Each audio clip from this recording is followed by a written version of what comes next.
Hello friends, welcome back to our channel. இந்த வீடியோவில் என்ன பார்க்க போகிறோம் பார்த்தீங்கன்னாக்கா, குப்தர்கள் வரலாறு பகுதியில் பார்த்தீங்கன்னாக்கா, குப்தர்கள் மிக முக்கியமான பகுதி, அதிகப்படியான கேள்விகள் கேட்கக்கூடிய பகுதி. எனவே இந்த குப்தர்கள் பகுதியில் இருக்கக்கூடிய முக்கியமான கொஸ்டின் எல்லாம் தொகுத்து ஒரு வீடியோவை கொடுத்துருக்கேன். வீடியோ முழுமையாக பாருங்கள்.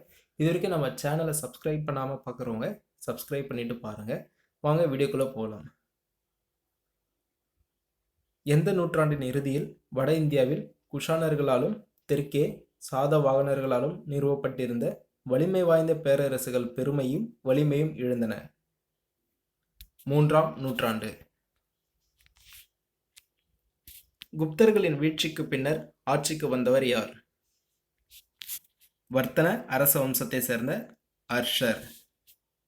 இவர் வட இந்தியாவை கிபி 606 முதல் 647 வரை ஆட்சி புரிந்தார்.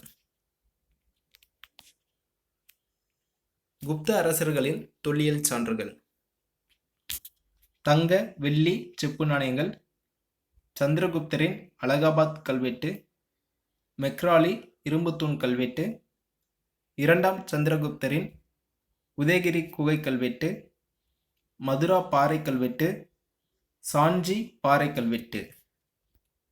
குப்த அரச காலத்தில் காணப்பட்ட மேலும் தொல்லியல் சான்றுகள்: ஸ்கந்தகுப்தரின் பிதாரி தூண் கல்வெட்டு, சோனாபட் செப்பு பட்டயம், கத்வா பாறை கல்வெட்டு, நாலந்தா களிமண் முத்திரை பொறிப்பு, மதுபான் செப்பு பட்டயம். குப்த அரச வம்சத்தை நிறுவியவர் யார்? முக்கியமான கொஸ்டின்ங்க. குப்த அரச வம்சத்தை நிறுவியவர் யாருன்னு பார்த்தீங்கன்னா ஸ்ரீகுப்தர். அவர் தற்போதைய வங்காளம் மற்றும் பீகார் பகுதிகளை ஆண்டதாக கருதப்படுகிறது. குப்த வம்சத்தை நிறுவியர் யாருன்னு பார்த்தீங்கன்னா ஸ்ரீகுப்தர். நாணயங்களில் முதலாக இடம்பெற்ற குப்த அரசரின் வடிவம் யாருடையது? ஸ்ரீகுப்தரின் மகன் கடோத்கஜர். அவருடைய வடிவம் தான் நாணயங்களில் இடம்பெற்றது. ஸ்ரீகுப்தர் பின் அரச பதவி ஏற்றவர் யார்? யாருன்னு பார்த்தீங்கன்னாக்கா ஸ்ரீகுப்தரின் மகன் கடோத்கஜர் தான் ஸ்ரீகுப்தருக்கு பின் அரச பதவிக்கு வந்தார். கல்வெட்டுகளில் மகாராஜா என்று குறிப்பிட்டப்பட்டவர்கள் யார்? யாருன்னு பார்த்தீங்கன்னா ஸ்ரீகுப்தர் மற்றும் அவருடைய மகன் கடோத்கஜர். இவங்க 2 பேரோட இது பேர் தான் பார்த்தீங்கன்னாக்கா அங்கே மகாராஜான்னு சொல்லி குறிப்பிட்டிருக்காங்க. 1ஆம் சந்திரகுப்தரின் காலம் கிபி 319 முதல் 335 வரை. 1ஆம் சந்திரகுப்தர் யாரை மணந்தார்? யார் பார்த்தீங்கன்னாக்கா குமாரதேவி.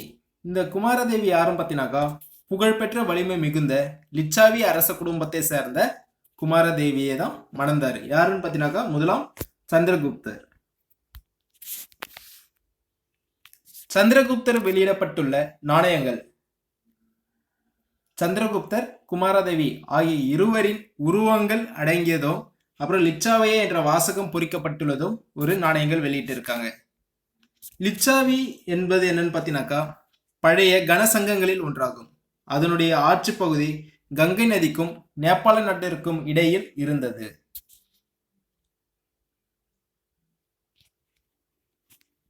அடுத்ததாக சமுத்திரகுப்தரின் காலம். சமுத்திரகுப்தரின் காலம் பார்த்தீங்கன்னாக்கா கிபி 335 முதல் 380 வரை. குப்த அரசின் வம்சத்தின் தலை சிறந்த அரசர் யார்? 1ஆம் சந்திரகுப்தரின் மகன் சமுத்திரகுப்தர் தான் குப்த அரச வம்சத்தின் தலை சிறந்த அரசர். சமுத்திரகுப்தரின் அவைக்கள புலவரான ஹரிசேனர் இயற்றிய பிரயாகை மெய்கீர்த்தி அதாவது பிரசஸ்தி எங்கு பொறிக்கப்பட்டுள்ளது? எங்குன்னு பார்த்தீங்கன்னாக்கா அலகாபாத் தூணில் பொறிக்கப்பட்டிருக்காங்க. இந்த பிரசஸ்தி என்பது ஒரு சமஸ்கிருத சொல்.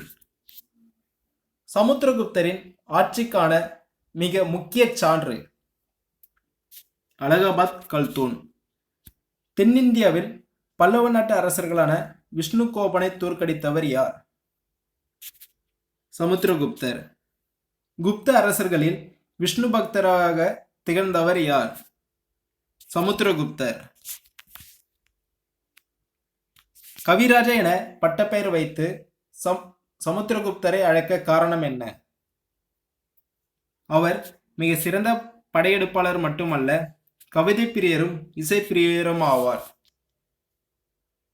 இலங்கையை சேர்ந்த ஸ்ரீ மேகவர்மன் என்னும் பௌத்த அரசன் யாருடைய சமகாலத்தவர் ஆவார்? சமுத்திரகுப்தர். இரண்டாம் சந்திரகுப்தரின் காலம் என்ன? கிபி 380 முதல் 415 வரை.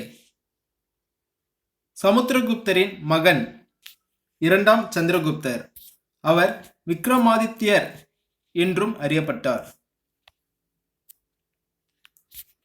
சாக அரசர்களை தோற்கடித்து மேற்கு மாலவத்தையும் குஜராத்தையும் கைப்பற்றியவர் யார்? இரண்டாம் சந்திரகுப்தர். குதுப்னாருக்கு அருகே உள்ள இரும்பு தூண் யாரால் உருவாக்கப்பட்டது? இரண்டாம் சந்திரகுப்தர். இரும்பு தூண் எங்கனா குதுப்பினாருக்கு அருகே உள்ள இரும்பு தூண் யாரால் உருவாக்கப்பட்டதுனாக்கா இரண்டாம் சந்திரகுப்தர். அவர் என்னன்னு சொல்றாங்கன்னா விக்ரமாதித்யர்னு சொல்றாங்க. இரண்டாம் சந்திரகுப்தர் ஆட்சி காலத்தில் இந்தியாவுக்கு வந்தவர் யார்? பாக்கியான் எனும் சீன பௌத்த அறிஞர். இரண்டாம் சந்திரகுப்தர் காலத்தில் வந்தவங்க யாருன்னு பார்த்தீங்கன்னா பாக்கியான். இரண்டாம் சந்திரகுப்தரின் அவையை அலங்கரித்தவர்கள் யார்? நவரத்தினங்கள் தான் அவையை அலங்கரித்தாங்க. அவங்க யாருன்னு பார்த்தீங்கன்னாக்கா மிக சிறந்த அறிஞர்கள், புலவர்கள், எழுத்தாளர்கள், கலைஞர்கள்.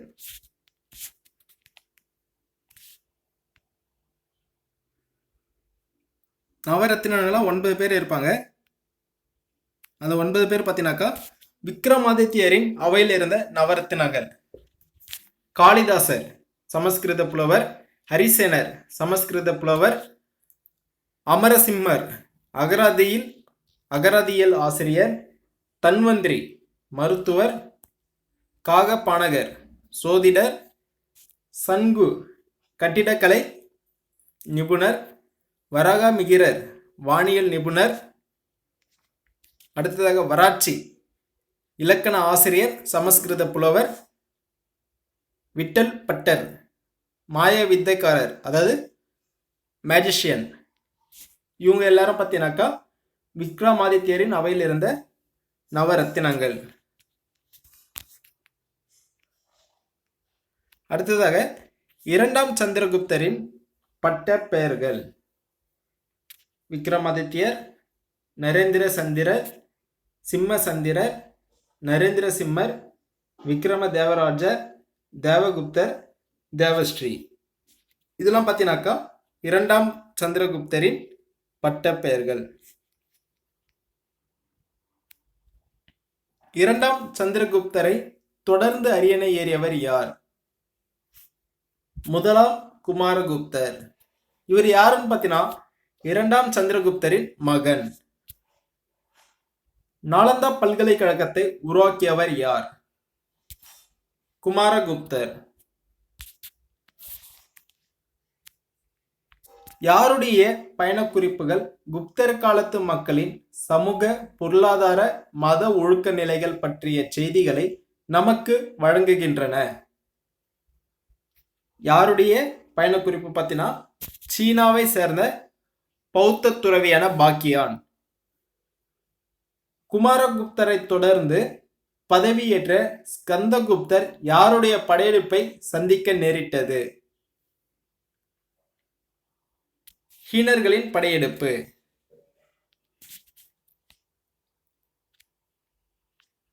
அடுத்து எத்தனை ஆண்டுகளுக்கு பின்னர் மீண்டும் படையெடுத்து வந்தனர்கள் குப்த பேரரசை தோற்கடித்தனர்? எத்தனை ஆண்டுகளுக்கு பின்னர் மீண்டும் படையெடுத்து வந்த ஹீனர்கள் குப்த பேரரசை தோற்கடித்தனர்? 12 ஆண்டுகளுக்கு பின்னர் படையெடுத்து வந்த ஹீனர்கள் பார்த்தீங்கன்னா குப்த பேரரசை தோற்கடிச்சாங்க. குப்த பேரரசர்களில் மிகச்சிறந்த கடைசி பேரரசர் யார்? பலத்தியார். இவர் யார் பார்த்தீங்கன்னா முதலாம் நரசிம்மகுப்தர். பௌத்த மதத்தால் ஈர்க்கப்பட்ட குப்த பேரரசர் யார்? முதலாம் நரசிம்மகுப்தர்.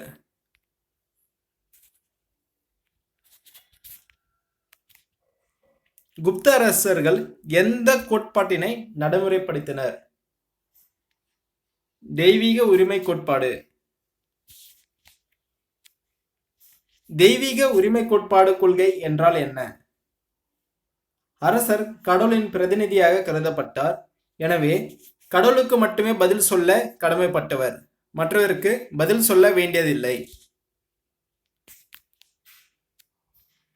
குப்தர்களின் ஆட்சி அமைப்பில் உயர் பதவிகளை அமர்த்தப்பட்ட அதிகாரிகள் எவ்வாறு அழைக்கப்பட்டனர்? தண்டநாயகர் மற்றும் மகா தண்டநாயகர்.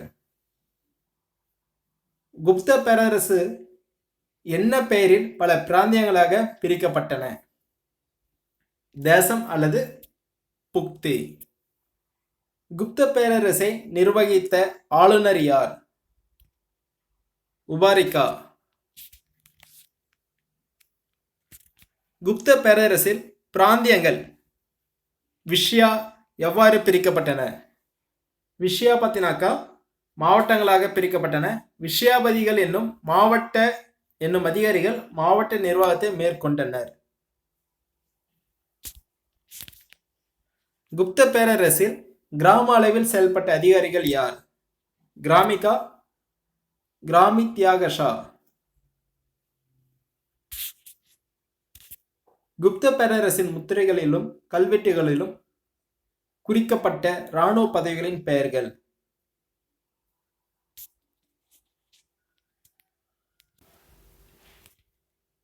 பாலத்ரிகிதா, பாலத்திகிரிதா, மகாபாலத்திகிரிதா. அதாவது பாலத்திகிரிதான்றது காலட்படையின் தளபதி. மகா பாலத்திகிரிதா பார்த்தினாக்கா குதிரைப்படையின் தளபதி.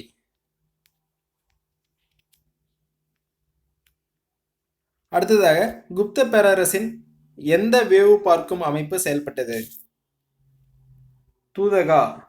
இதுதான் வேவு பார்க்கும் அமைப்பா செயல்பட்டது. நிதிசாரம் என்னும் நூலை எழுதியவர் யார்? காமந்த கரல். நிதிசாரம் என்னும் நூலில் குறிப்பிடப்படுபவன என்ன? அரசு கருவூலத்தின் முக்கியத்துவத்தையும் வருமானத்திற்கான பல வழிகளையும் குறிப்பிடுகின்றன. குப்த பேரரசில் அரசின் முக்கிய வருவாயாக இருந்தது நிலவரி. குப்தர்களின் பொருளாதார வளர்ச்சிக்கு யாருடைய பங்களிப்பு மிகவும் போற்றத்தக்கதாக இருந்தது? வணிகர்களின் பங்களிப்பு. இந்த வணிகர்கள் பார்த்தினாக்கா 2 வகையாக இருந்தாங்க. ஒருத்தவங்க சிரஸ்தி, சார்த்தவகா இப்படின்னு 2 பிரிவாக இருந்தாங்க. ஆனால் வணிகர்களின் பங்களிப்பு தான் இங்கே முக்கிய பொருளாதார வளர்ச்சிக்கு இருந்தது. யாருடைய ஆட்சி காலம் பார்த்தீங்கன்னா குப்தர்கள் ஆட்சி காலத்தில். சிரஸ்தி என்பவர் யார்? ஒரே இடத்தில் நிலையாக இருந்து வணிகம் செய்பவர் தான் சிரஸ்தி. அடுத்ததாக சார்த்தவாகா என்பவர் யார்? எருது பூட்டிய வண்டிகளில் சரக்குகளை ஏற்றி பல்வேறு இடங்களுக்கு சென்று வணிகம் செய்தவர் தான் சார்த்தவாகா. குப்த பேரரசின் முக்கிய வணிகப் பொருட்கள் யாவை? மிளகு, தங்கம், செம்பு, இரும்பு, குதிரைகள், யானைகள். இதுதான் முக்கிய வணிகப் பொருட்கள். நாலந்தா பல்கலைக்கழகம் எந்த நூற்றாண்டுகளில் குப்த பேரரசின் ஆதரவில் தழைத்தோங்கியது? 5ஆம் மற்றும் 6ஆம் நூற்றாண்டுகளில். யாருடைய ஆதரவில் குப்த பேரரசு சிறப்புற்றது?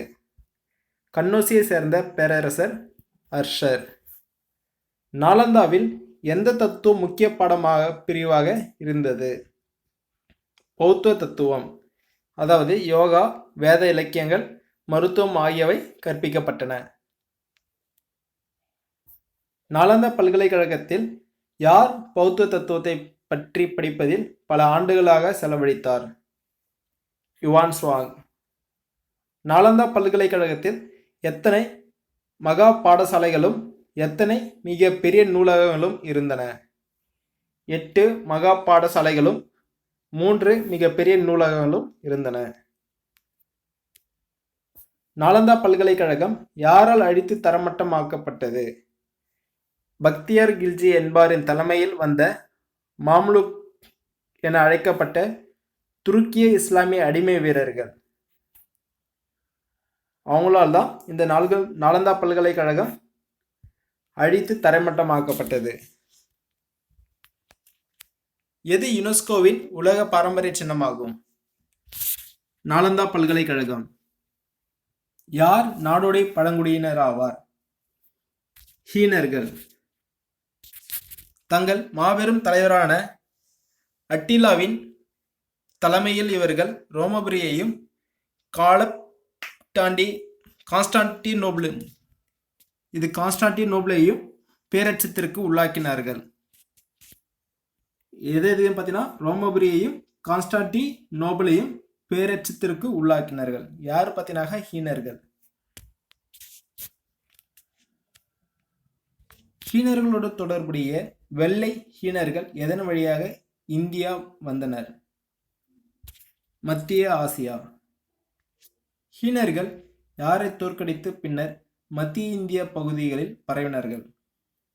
ஸ்கந்தகுப்தர். குப்தர்களின் வணிக நகரங்களாக இருந்தது எது? பாடலிபுத்திரம், உஜ்ஜயினி, வாரணாசி, மதுரா. குப்தர்களின் வணிக பெருக்கத்திற்கு உதவியது எது? இந்தியாவில் உள்ள மேலை கடற்கரை துறைமுகங்களும், அதாவது கல்யாண், மலபார், மங்களூர், கீழே கடற்கரை துறைமுகம், வங்காளத்திலிருந்து நாழி ரலித்தி வரை. இதுதான் பார்த்தீங்கன்னாக்கா குப்தர்களின் வணிக பெருக்கத்திற்கு உதவியாக இருந்தது.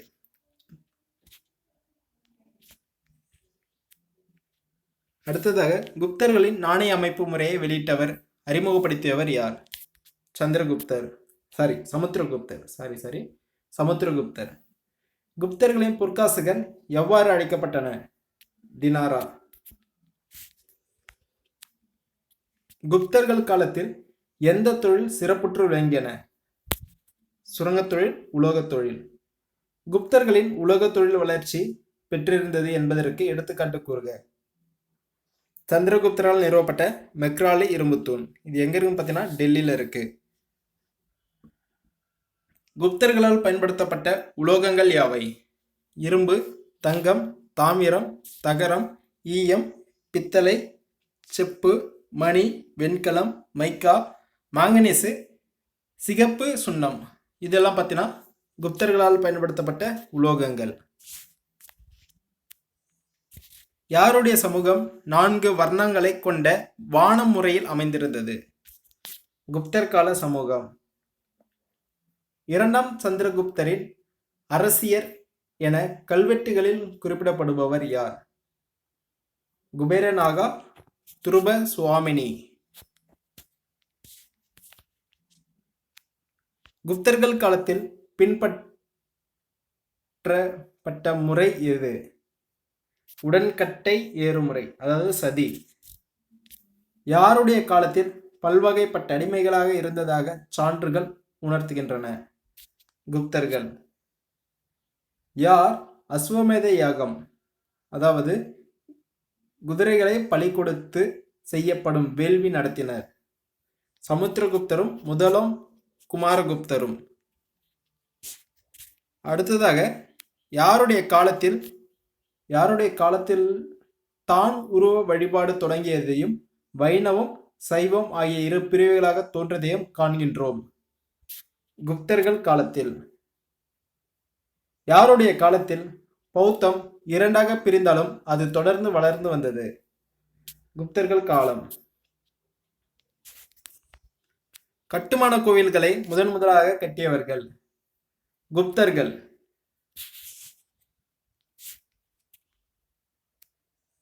குப்தர்கள் காலத்தில் காணப்பட்ட மிகவும் குறிப்பிடத்தக்க பாறை குடைவரை கோயில்கள்?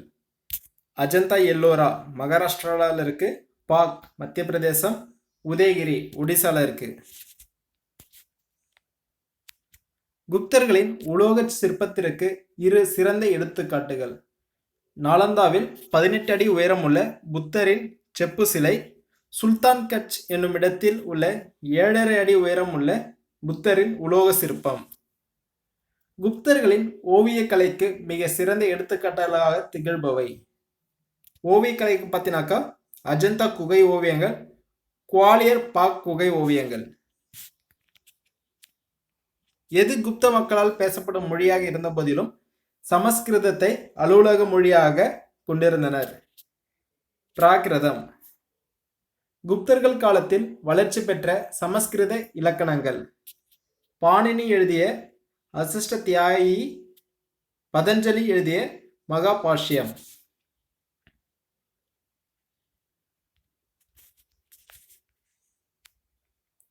எந்த பௌத்த அறிஞர் சந்திர வியாகரணம் என்ற இலக்கண நூலை எழுதினார்? வங்காளத்தை சேர்ந்த சந்திரோ கோமியா என்பவர் எழுதிய இலக்கண நூல் தான் சந்திர வியாகரணம். காளிதாசர் இயற்றிய நூல்கள் யாவை? நாடக நூல்கள்னு பார்த்துக்கிட்டோம்னாக்கா சாகுந்தலம், மாளவிகாணி மித்ரம், விக்ரம ஊர்வசியம், இது நாடக நூல்கள். சிறப்புமிக்க நூல்கள் பார்த்தீங்கன்னாக்கா காளிதாசர் எழுதியதுல சிறப்புமிக்க நூல்கள் பார்த்தீங்கன்னாக்கா மேகதூதம், ரகுவம்சம், குமார சம்பவம், ரிது சாம்காரம், இதெல்லாம் பார்த்தீங்கன்னா சிறப்புமிக்க நூல்கள். குப்தர்கள் நவீன உலகிற்கு விட்டு சென்றுள்ள மரபு வழி சொத்து எது? பூஜ்ஜியத்தின் கண்டுபிடிப்பும் அதன் பரிமாண வளர்ச்சியாக தசம எண் முறையும். குப்தர்கள் காலத்தில் கணிதவியல், வானவியல் அறிஞர்கள் யார்? ஆரியப்பட்டர், வராகமிகிரர், பிரம்மகுப்தா. யார் தனது நூலான சூரிய சித்தாந்தாவில் சூரிய சந்திர கிரகணங்களுக்கான உண்மை காரணங்களை விளக்கியுள்ளார்? ஆரியப்பட்டா. புவி தனது அச்சில் சுழல்கிறது என்னும் உண்மையை அறிவித்த முதல் இந்திய வானியல் ஆய்வாளர் யார்? ஆரியப்பட்டர்.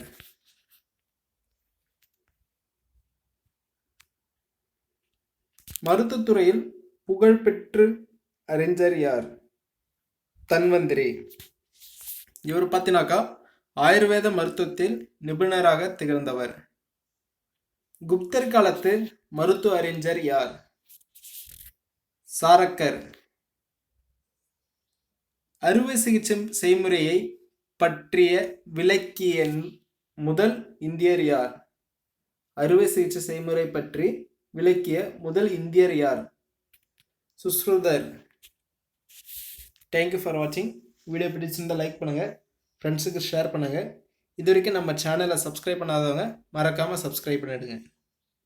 நன்றி.